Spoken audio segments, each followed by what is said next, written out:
Hörmətli tamaşaçılar, studiyamızın qonağı politolog Xaqani Cəfərlidir. Xaqani bəy, xoş Hoş gəlmisiniz. gördük. Mən də sizi və izləyicilər salamlayıram. Deyim ki, məlumat üçün studiyamızın ilk qonağı sizsiniz. Təşəkkür ederim. Kanalımız da yeni yaranıb. Belə qənaətə gəldik ki, Bütöv Azərbaycan qəzeti ilə sözümüzü hamıya çatdıra bilmirik. Xüsusən də indiki dövrdə Bəli. gənclər əsasən internetlə, televiziya ilə maraqlanırlar, qəzetə çox da əhəmiyyət vermirlər, köhnə nəsildən fərqli olaraq. Ona görə sizə əziyyət verib gətirmişik.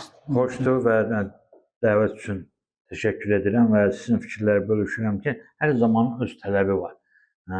Əlbəttə qəzet başqa mahiyyəti, başqa dəyəri var və qəzetdə hökmən yaşamalıdır, qəzetdə yaşatmaq lazımdır, çap mətbuatı yaşamalıdır. Amma indi zamanın da öz tələbləri var. Zamanın tələblərindən biri də bu internet məkanıdır. İnternet məkanının üstünlüyü odur ki, çox geniş imkanlar yaradır. Qəzetdən fərqli olaraq onun üstünlüyü, yeganə cəhəti odur ki, daha geniş kütləyə çatmaq üçün və qısa, asan yolla çatmaq üçün imkanlar yaradır. Ona görə də çox gözəl bir iş görmüsünüz və mən də sizi təbrik edirəm, uğurlar arzulayıram. Çox sağ olun. İndi deməli biz 200 illik tariximizi Bəli. çox dönə-dönə təkrarlayırıq. Bəli. Qarabağdan, Qərbi Azərbaycandan, Borçalıdan danışırıq. Amma ən az adı çəkilən bölgələrimizdən biri Dərbənddir. Bəli. Və bəlalarımızın başlanğıcı elə Dərbənddən başlayıb. Mayın 21-i Dərbəndin Çar Rusiyası tərəfindən işğal olunduğu gündür. Bəli. Ona görə sizin bu məsələyə münasibətinizi bilməlisiniz. Təşəkkür edirəm. Çox doğru vurğulayırsınız. Azərbaycanın faciələrinin bünövrəsi Dərbəndin işğalı ilə qoyulub. Yəni rusların bizim torpaqlara ayağı Dərbəndin işğal olunması ilə açılıb və Dərbəndin işğalından sonra Azərbaycanın şimalını Rusiyadan qorumaq mümkün olmadı. Çünki Dəmir qapı Dərbənd həm də Azərbaycanın dəmir qapısı idi. O dəmir qapı yıxılandan sonra Azərbaycan torpaqları rusların ayaqları altında qaldı. Təəssüf ki, indi doğrudan da çox doğru qeyd edirsiniz ki, biz uzun illər Qarabağdan çox danışdıq, Qərbi Azərbaycandan çox danışırıq, Güney Azərbaycandan çox danışırıq, amma təəssüf ki, Dərbənddən lazım olduğu qədər danışmırıq. Çünki əksinə, ən çox danışılmalı olan yerimiz Dərbənddir. Bunun iki səbəbdən Dərbənddən çox danışılan coğrafiyamızdır. Birincisi, Dərbənd Azərbaycanın iki müqəddəs şəhərindən biridir. Yəni, o mənada müqəddəs şəhəridir ki, Dərbənd olmasaydı, Azərbaycan xalqı da yəqin ki, olmazdı. Azərbaycan xalqının bir toplum kimi formalaşmasının bünövrəsi Dərbənddə qoyulub. Dərbənd Azərbaycan xalqının beşiyidir. Azərbaycan xalqı o Dərbənddən bir toplum olaraq çıxıb. Çünki toplumlar, xalqlar şəhərlərini yaratmadan vahid topluma çevrilməyiblər. Məsələn, ərəblər, çox saylı ərəb tayfaları var idi. Məhəmməd Peyğəmbər Məkkə və Mədinəni ərəblərin müqəddəs şəhərinə çevrilməsəydi, Məkkə və Mədinə formalaşmasaydı, ərəblər də bir vahid toplum kimi formalaşa bilməzdilər və tayfa olaraq yaşayacaqlar. Amma bizim tayfadan vahid topluma keçidimizdə Dərbəndin müstəsna yeri var. Azərbaycan dilinin, Azərbaycan ədəbiyyatının, yəni türk dilləri içərisində, türk dilli xalqlar içərisində Azərbaycan ədəbiyyatının, Azərbaycan dilinin formalaşmasında Dərbəndin müstəsna yeri var. İkincisi də Dərbənd bundan başqa həm də bizim belə deyək ki, şimaldakı ən böyük şəhərimizdir. Faktiki olaraq bizim bu coğrafiyada yeganə rəqabət tapardığımız, rəqib hesab elədiyimiz dövlətin, xalqın, yəni Rusiyanın sərhədində olan ən böyük şəhərimizdir. Ona görə də Dərbənd bizim üçün xüsusi yeri var. Həm tarix baxımından, həm bugün və gələcək baxımından. Bu baxımdan mən də sizə təşəkkür edirəm. Elə bu kanalın ilk verilişlərindən birinin məhz Dərbəndə həsr edirsiniz. Tam doğru qeyd edirsiniz ki, Dərbəndin işğalının 230-cu ilidir. Biz bir il öncə bunu tarixi Şimal Torpaqları Günü olaraq elan elədik ki, çünki bizim şimal torpaqları təkcə Dərbənddən də ibarət deyil. Bu günləri Dağıstan adlanan coğrafiyada Azərbaycanın qədim torpaqlarının bir hissəsi qalır və o Dərbənddən ibarət deyil. Sadəcə olaraq Dərbəndin xüsusi yeri olduğu üçün Dərbəndi xüsusi olaraq vurğulayır. Həm tarix baxımından, həm mədəniyyət baxımından xüsusi yeri olduğu üçün o adı xüsusi vurğulanır. Amma bütövlükdə bizim çox geniş bir coğrafiyamızın bir parçası da hazırda Dağıstan ərazisində qalıb və o bizim şimal torpaqlarıdır.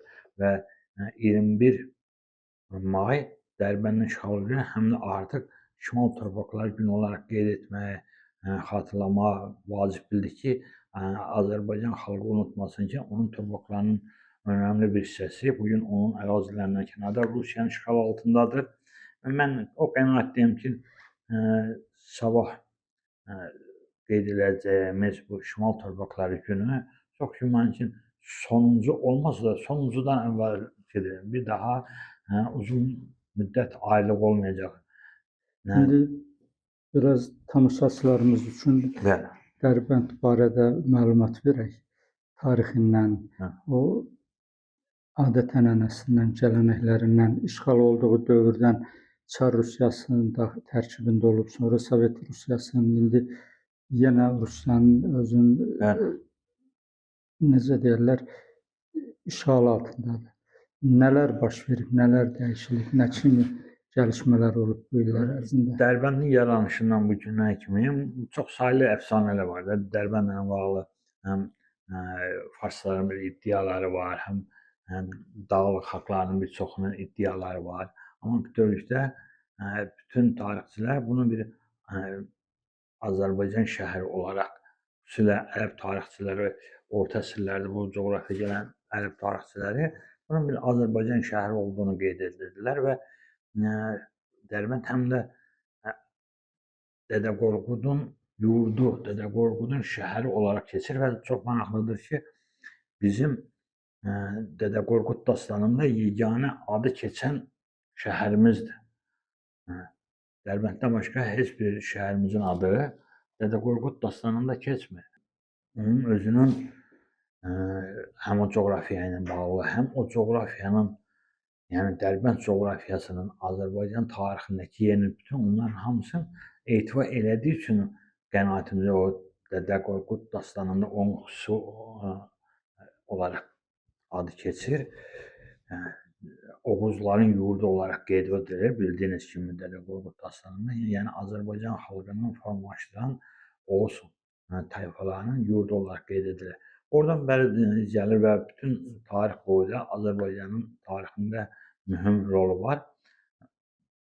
Görünür, ruslar bu tarixi yaxşı bilir. Yəni mən nə dərəcədə rusların tarix üzərindən hərəkət etdiyini deyə bilmərəm, amma bir çox məqamlar göstərir ki, ruslar tarixi bilgilər üzərindən hərəkət etməyi sevirlər. Yəni xalqları özlərinin tarixindən məhrum etməyi birinci hədəfləri olur. Bu Ukrayna münasibətdə də budur, Qazaxların münasibətdə də budur, Azərbaycanlıların münasibətdə də budur.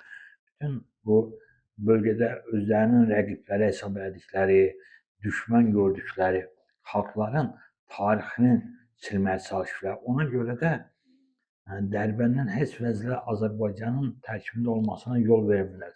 Yəni bu 230 ildə çalışıblar ki, hər anı itirsələr də Dərbəndi Azərbaycan xalqına qaytarmasınlar. Azərbaycan xalqının hər imkanı yarandıqca ki, onu geri alsın, ruslar hökmən onun qarşısını almağa çalışırlar. Bu 1918-də də belədir. Bizim qurucu babaların da bir gözü Dərbəndə baxırdı və böyük ədibimiz, böyük yazıçı Əbdülrəhim bəy Haqverdiyev Dağlar Respublikasında Azərbaycan Xalq Cümhuriyyətinin səfiri idi və o Xarici İşlər Nazirliyinə göndərdiyi məktubunda yazırdı ki, buradakı 11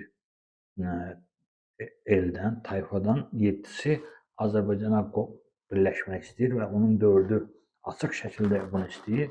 3-ü isə biraz bunu açıq etmək istəmir. İndi o deməkdir ki, Böyük Məhəmməd Əmin Rəsulzadənin o Böyük Azərbaycan düsturundan çıxış edəcək, bizim Azərbaycan sərhədlərinin çərçivəsi Dərbəndin özündə də bitmir. bizim şimal torpaqlarda da bitmir. İndi bu ayrı bir söhbətin mövzusudur. Yəqin ki, bunu başqa bir zaman O başqa söhbət bir edərik. mövzudur. Amma o coğrafiyanın özündə belə Dərbəndin müstəsna yeri var və ümid edirəm ki, və çox böyük ümidim var, inamım var ki, sabahları qeyd edəcəyimiz şimal torpaqları günü Dərbəndin və şimal torpaqlarımızın Azərbaycanın sərhədlərindən kənarda qaldığı sonuncu ildir. Çox güman ki, növbəti, yəni 2027-ci ildə artıq Rusiyanın ya o bölgə üzərində təsiri qalmayacaq, ya da həddindən artıq zəifləyəcək və Sizin Azərbaycan arzularınıza bir ayaq yeri verək. Dünyadakı bu gəlişmələr, dünyanın düzəni pozulur. Rusiya az qalıb diz üstə çöksün. Bu hadisələrdən biz necə maraqlarımızı necə təmin edə bilərik? Bu hadisələrə necə hazırlaşmalıdır? Bizim istər dövlət olsun, istər bir millət kimi, istər Dərbəndəkilər, istər biz. çox gözəl bir mövzudur. Həm çox sualın da qoyuluşu çox doğrudur. Çünki İkinci Dünya müharibəsi bir dünya düzəni yaratmışdı. Yalta, Potsdam dünya nizamı dedikləri nizam dağıldı.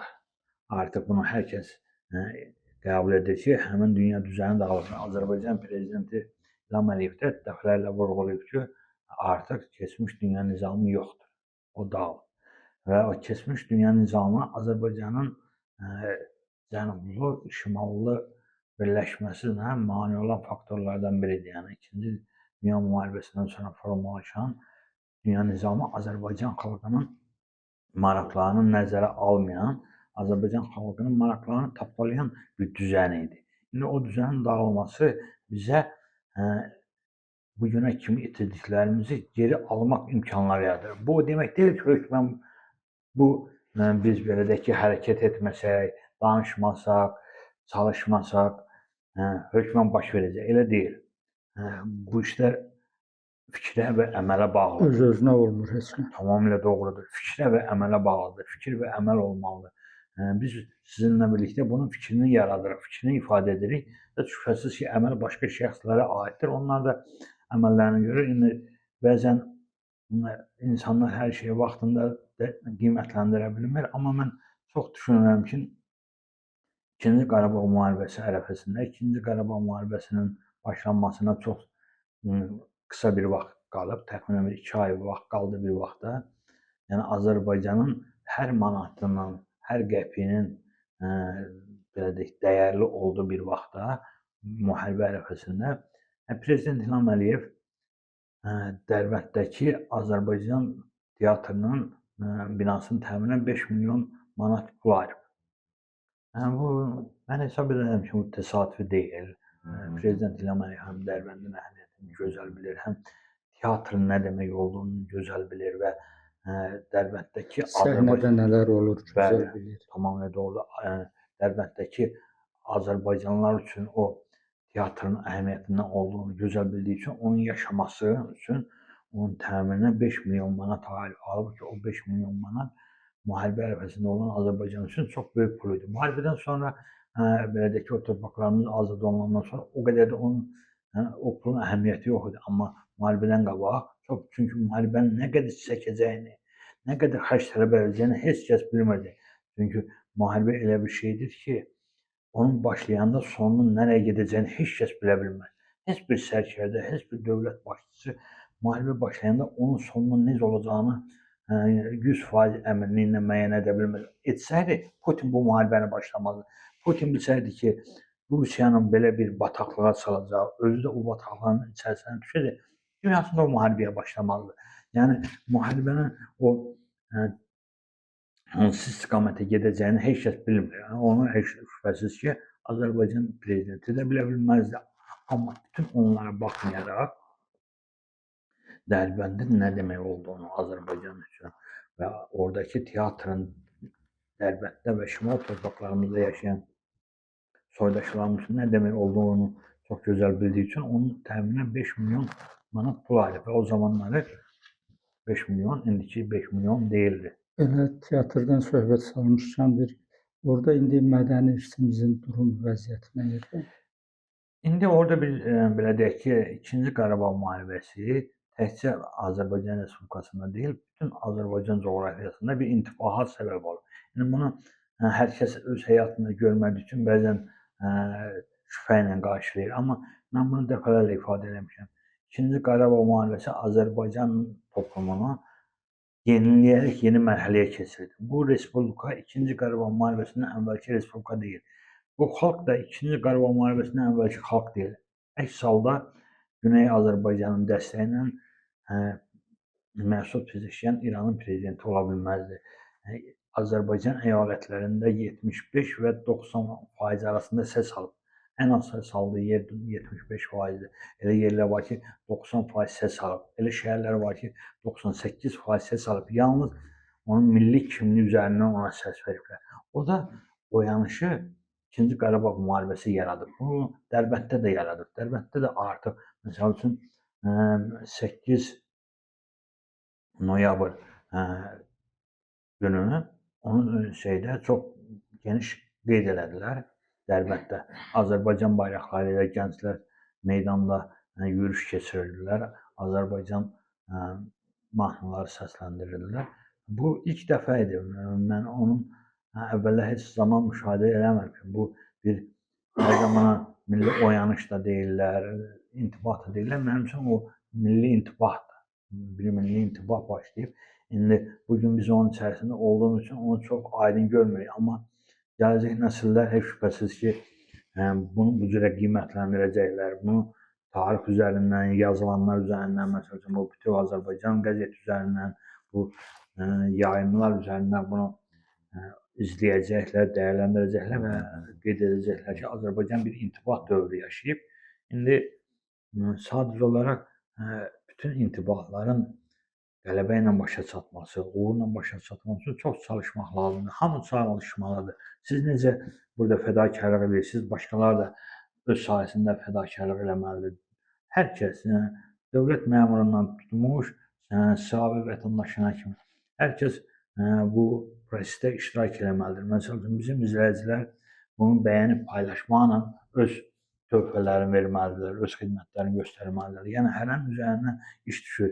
İndi buna evində oturub və yaxud iş yerində oturub və yaxud hansısa bir yerdə oturub bunu izləyənlər təkcə izləməklə kifayətlənməməlidirlər. Bunu dəstəkləməlidirlər, bəyənməlidirlər, paylaşmalıdırlar ki, daha çox soydaşımızın görməsinə imkan yaratsınlar və özləri də bu prosesin iştirakçısı olsunlar. Bu indi hərbi xidmətdə olan hər kəs bilir, amma çox adam onun fəlsəfəsini, məntiqini bilmir. Uzun müddət o hərbi xidmətin ilk həftələri, ilk ayları əsasən o belə deyək ki, əsgəri yerimə öyrədirlər. Bəzən əsgərin səbri çatmır, deyir ki, mən yeriyə bilirəm, bəli, sağa solu bilirəm. Mənə silah atmağı öyrədin, təlim keçin. Amma onun əsas önəmi var. Onunla insanlara əmr almaq, əmrə uyğun davranmaq mədəniyyəti öyrədilir. Ondan ötəri onun müddəti çox çatır. İndi bizim izləyicilər də bəzən fikirləşir ki, mən bunu bəyənsəm, bəyənməsəm, nə fərqi var ki, baxdım da, amma bunu bəyənməklə bu prosesdə iştirak edir. Tədricən bütövlükdə özü də girir bu prosesin içərisinə və getdikcə aktivləşərək özü də müəyyən addımlar atır, müəyyən hərəkətlər edir. Bu baxımdan yenə də sizin yaratdığınız imkandan istifadə edərək soydaşlarımızı çox aktiv olmağa, bu xalqımızın taleyi üçün önəmli olan bu günlərdə çox aktiv olmağa çağırıram. Bugün gün deyəndə bugünü sabahı nəzərdə tutmuram, bir tarixi nəzərdə tuturam. Heç şübhəsiz ki, sabah da çox fəal olmalı olduğumuz günlərdən biridir. Yəni 21 may çox fəal olmalı olduğumuz günlərdən biridir. Yaradılan imkandan da istifadə edərək hər bir biz dinləyənləri sosial şəbəkələrdə Dərbəndlə bağlı paylaşımlar etməyə çağırıram. İndi biz də elə fürsətdən istifadə edək buradan Bütöv Azərbaycan televiziyasının ekranından Dərbəndli qardaş bacılarımızı salamlayaq, onlara eşq olsun deyək və bu təlatümlərdə, çalxalanmalarda ayıq-sayıq olmağa, özlərinin ayağına yer təpər tapmağa çalışsınlar. Biz də mənəvi dəstək olaraq mənəvi birliyimizi ən azı bərpa Təmin edək, edək. təmin edək. Çox gözəl bir arzudur. Mən də bu arzuya qoşularam və heç şübhəsiz ki, o cürə də olacaq. Çünki artıq kifayət qədər bir güclü Azərbaycan var. Azərbaycan dövləti artıq dünya proseslərində bir yeri çəkisi var. Eyni zamanda dünyada formalaşmaqda olan yeni dünya düzənində də Azərbaycanın müstəsna bir yeri var. Bütün bunlar hamısı bizə çox böyük üstünlüklər qazandırır. Amma yenə də qeyd etdiyim kimi, çalışmaq, yenə çalışmaq dövrüdür. Dərbənddən Həmədana kimi geniş coğrafiyada yaşayan bütün soydaşlarımız bir vücud olmalıdırlar. Dərbənddə yaşayanlar Təbrizlə bağlı, Urmiya ilə bağlı, Həmədanla bağlı, Zəncan, Qəzvin, Ərdəbillə bağlı paylaşımlar etməlidirlər. O geniş coğrafiyada yaşayan soydaşlarımız da Dərbəndlə bağlı çağırışlar etməlidirlər. Mən Güneyi təmsil edən ictimai-siyasi fəallara da müraciət edirəm ki, onlar da Dərbəndi unutmasınlar və bütün çıxışlarında Dərbəndi qeyd eləsinlər. Bu həm də Azərbaycanın İran toplumundan fərqli bir toplum olduğunu göstərmək üçündür. Güney Azərbaycanın İranın bir parçası olmadığını göstərmək üçündür. Çünki İran Rusiyanın müttəfiqidir. Güney Azərbaycan isə Rusiyanın müttəfiqi ola bilməz.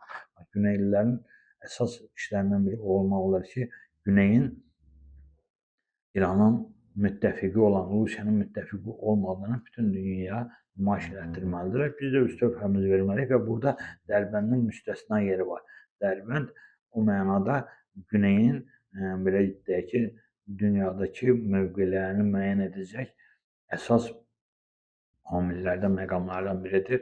Və mən də sizin o Dərbəndlilərə yönəlik salamlarınıza qoşularam, ondan hər birini salamlayıram və heç şübhəsiz ki, Azərbaycanın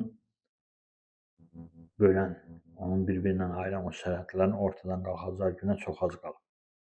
Çox sağ olun, zəhmət çəkib stüdiyamıza gəldiyinizə görə minnətdarlığımı bildirirəm. Sağ olun. Mən təşəkkür edirəm.